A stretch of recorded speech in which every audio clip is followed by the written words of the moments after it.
As Pakistan continues to navigate through a complex and ever-changing political landscape, we are honored to have an opportunity to sit down with Pakistan's former Prime Minister Imran Khan. Mr. Khan's tenure as Prime Minister, which lasted from August 2018 to March 2021, was marked by a number of significant achievements, including the launch of the Ehsaas program, the establishment of China-Pakistan Economic Corridor, and the development of a number of important infrastructure projects. However, his tenure was also marked by a number of challenges, including a struggling economy, a tense relationship with India, and ongoing security concerns. In this interview, we will discuss Mr. Khan's reflections on his time as Prime Minister, his thoughts on current political situation in Pakistan, and his vision for the country's future.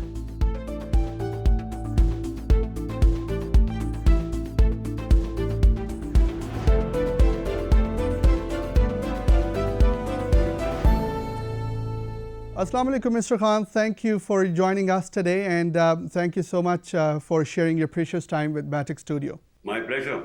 Let me start back in 2018 when you first came into power. Mr. Khan, what were the largest issues that were passed on to you from previous government? The biggest crisis was economic. We had twin deficits. The current account deficit, which is the external deficit, a dollar deficit, highest ever in our history. It was almost $20 billion, which was, never have we had such a huge dollar gap in our country. And second was the fiscal deficit. So basically what happened was, in the first year, the entire revenue collection we did, half of it went into debt servicing. So as it is, we didn't have huge revenues, but half of those revenues going to service the debts meant that there was nothing left, for 220 million people. So that was the biggest crisis.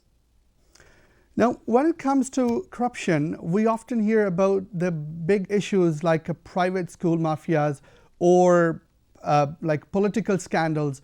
But unfortunately, reality is that even at the lowest level, the average person in Pakistan is often the beneficiary of some degree of corruption.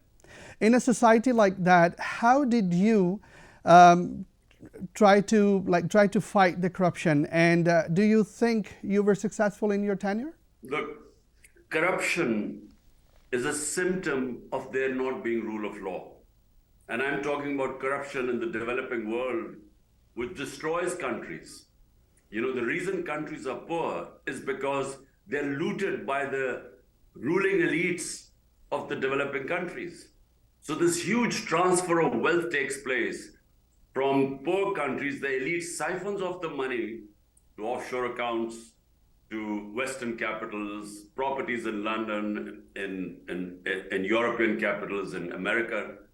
So what is happening is that the poor countries are getting poorer, the rich are getting richer because of the corruption of the ruling elites. So if you want to stop this corruption, there is only one way: rule of law. Rule of law means bringing everyone under the law. Now, problem with us, the developing world and in Pakistan, our law enforcement, our legal structures are so weak, and deliberately they've been weakened by the ruling elite so that they can take out money.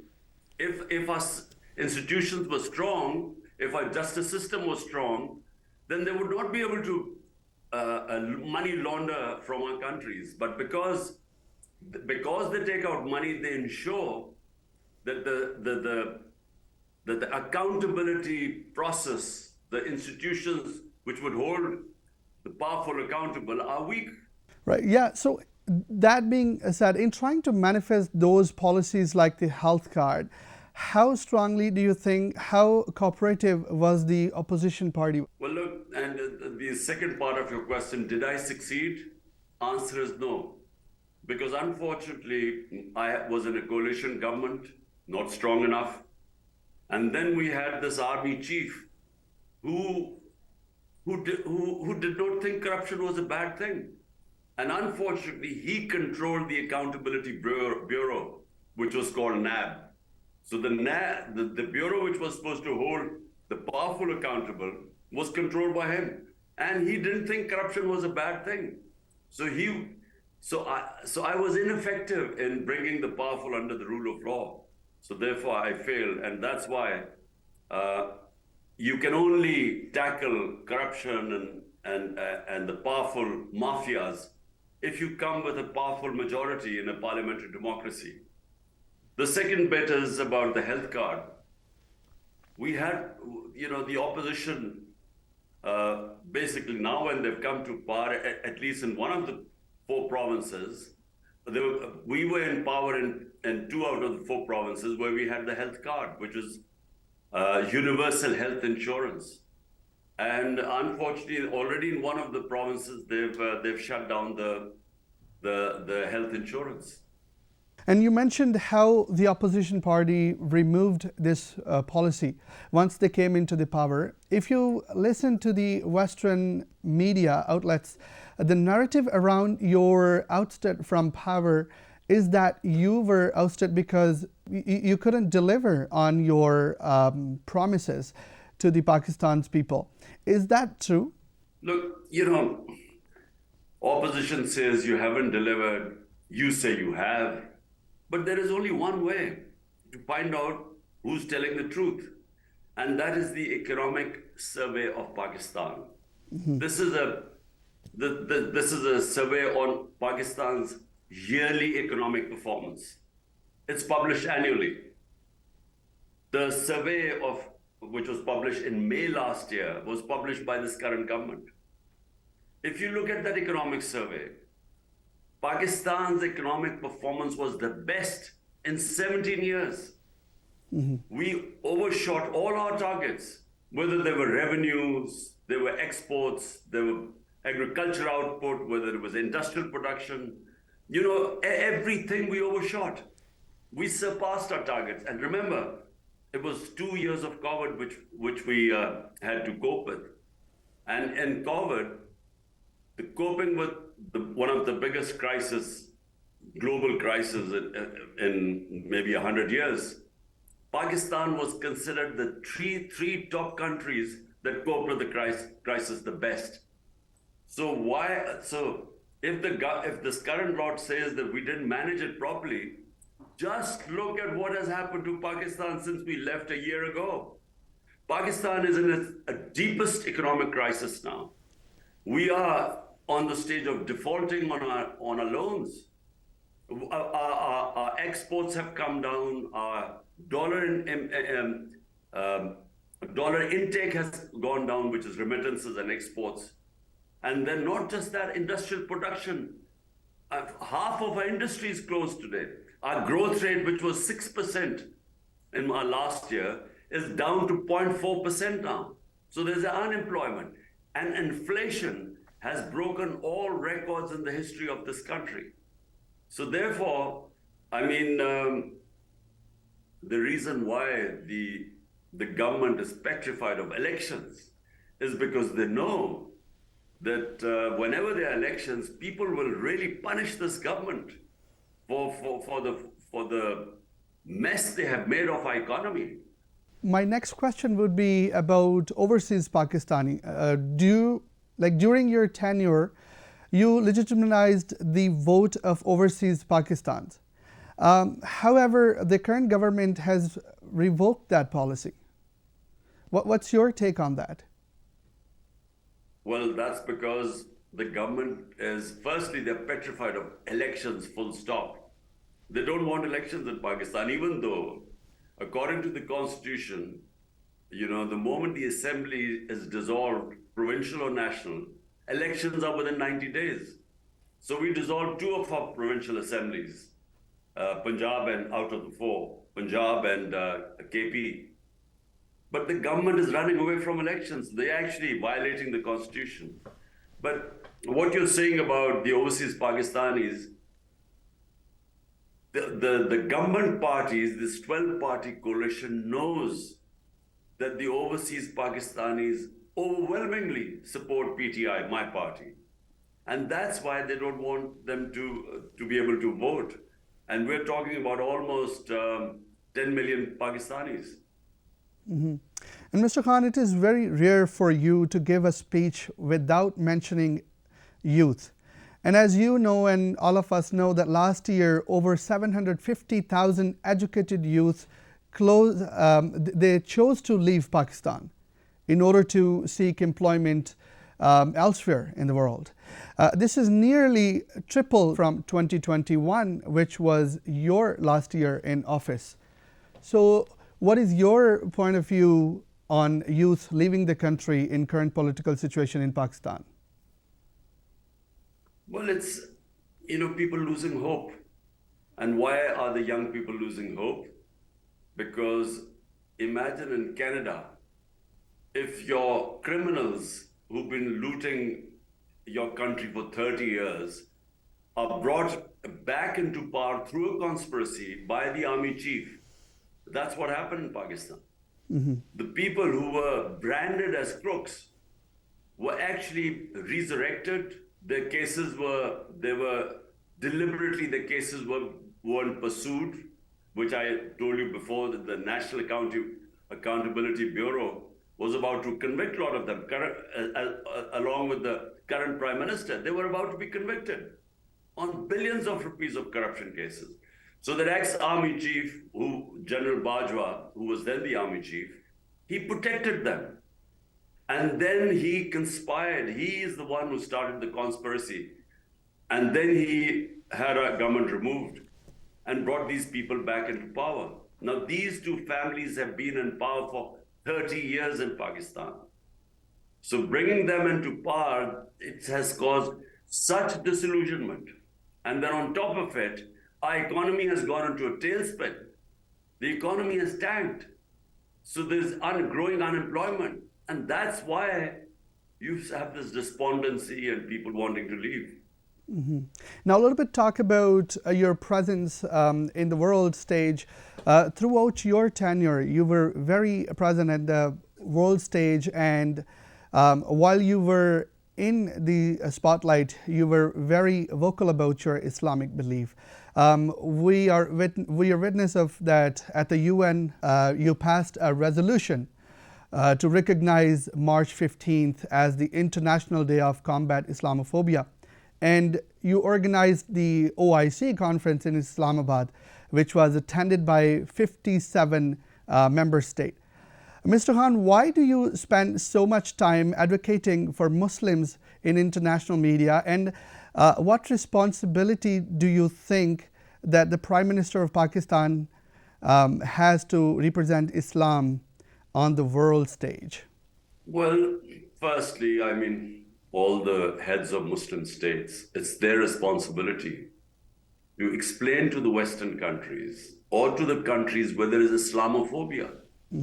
Islamophobia basically stems out of ignorance about our religion. And Muslims living in Western countries suffer, some more than others, but there is clear discrimination. And especially after 9/11, terrorism and Islam was somehow equated. And, unfortunately, there was hardly any attempt to explain to the Western countries that the two are not connected. Terrorism knows no religion. You have these guys every now and then in the United States, they go into schools and kill people, or shopping mall and slaughter people. It's not because of their religion, it's just because of, whatever a mindset they have. And that's what terrorism, actually, a lot of it is out of political causes. People out of perceived political injustices pick up guns. So therefore, unfortunately, after 9/11, Islam was equated with terrorism. And there was these words being used as radical Islam and moderate Islam, which is all nonsense. There is only one Islam, and that is of our Prophet Muhammad sallallahu alaihi wasallam. So therefore, because I knew the Western countries, I'd lived there, I understood their culture, their mindset. So I thought I should at least try my best to make them understand, make people understand that all these,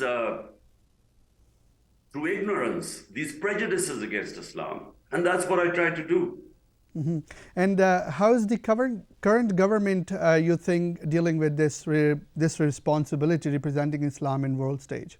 I don't know. I mean, I don't think they even think in these terms. I think these people are just, the same type of, these two families have ruled Pakistan for 30 years. And they have brought nothing but bad name to our country. Whenever you hear their mentions in Western papers, it's about the corruption, of their lavish lifestyle or the London huge luxury apartments, money stolen from people of Pakistan. I don't think they have any bigger vision than just making money. And Mr. Khan, we know the elections are coming, and your goal seems to be to get a 2/3 majority in the country. And I know you have a very extensive platform. But if you are elected, can you briefly mention what your main policy objectives will be? Look, my policy objective would be the same as when I started my politics 27 years ago, and it was called Movement for Justice.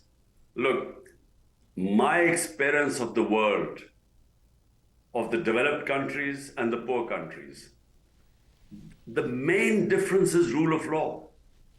If you have rule of law, you have prosperity. If you don't have rule of law, despite all the resources, you have poverty.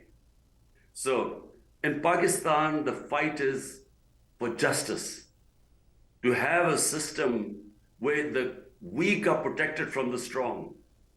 And that will liberate the people. I call it real freedom, because we got freedom from the British, but we have not got freedom from the system, the unjust system, where the powerful are above law and the majority of people don't have access to justice.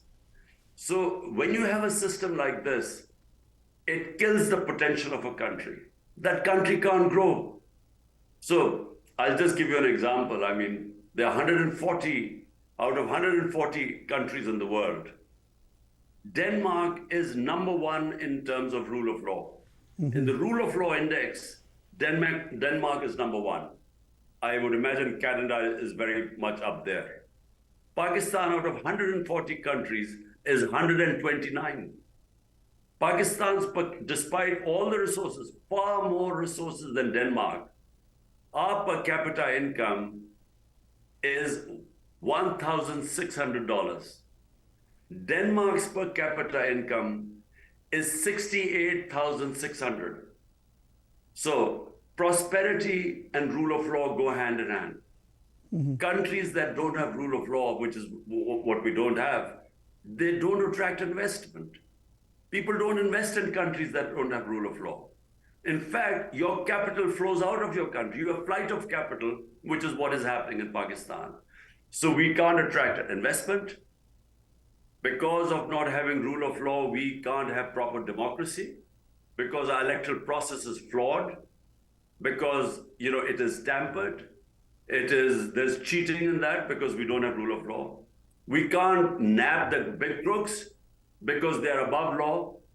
They can get away with anything, so they plunder the country.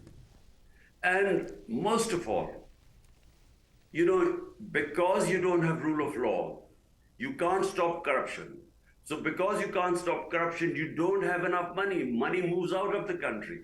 That money can educate your people, develop your human resources, health, education, infrastructure. But you don't have the money because it gets stolen. So everything depends if a society can have a just system which protects the weak.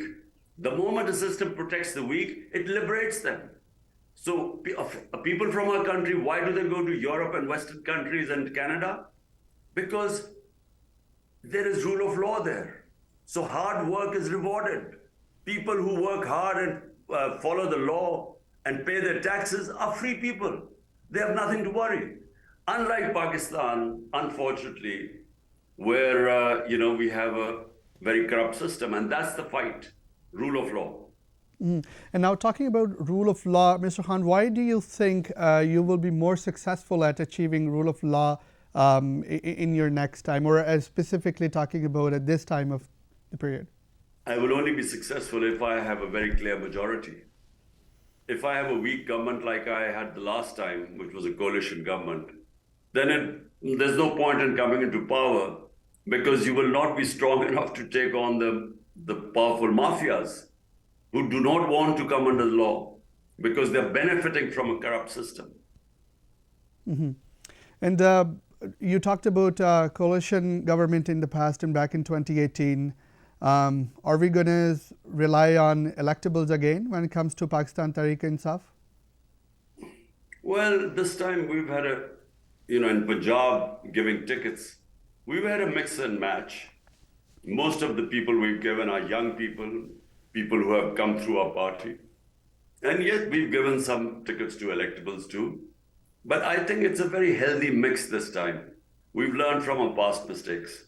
I know we have talked a lot about policy, politics, and Pakistan in general. I wanted to end with a more personal question. Throughout your lifetime, Mr. Khan, whether it was with cricket, Shaukat Khanum Hospital, or now with politics, you have, from my perspective, consistently doing things that others told you was impossible. As a message to youth around the world, how do you stay motivated when faced with so much adversity? Well, look, I believe that we human beings have been given enormous potential by the Almighty Allah. All of us have it. The problem is that we are scared. We are scared of failure. We are scared of humiliation. We are scared of death. We are scared of losing our jobs.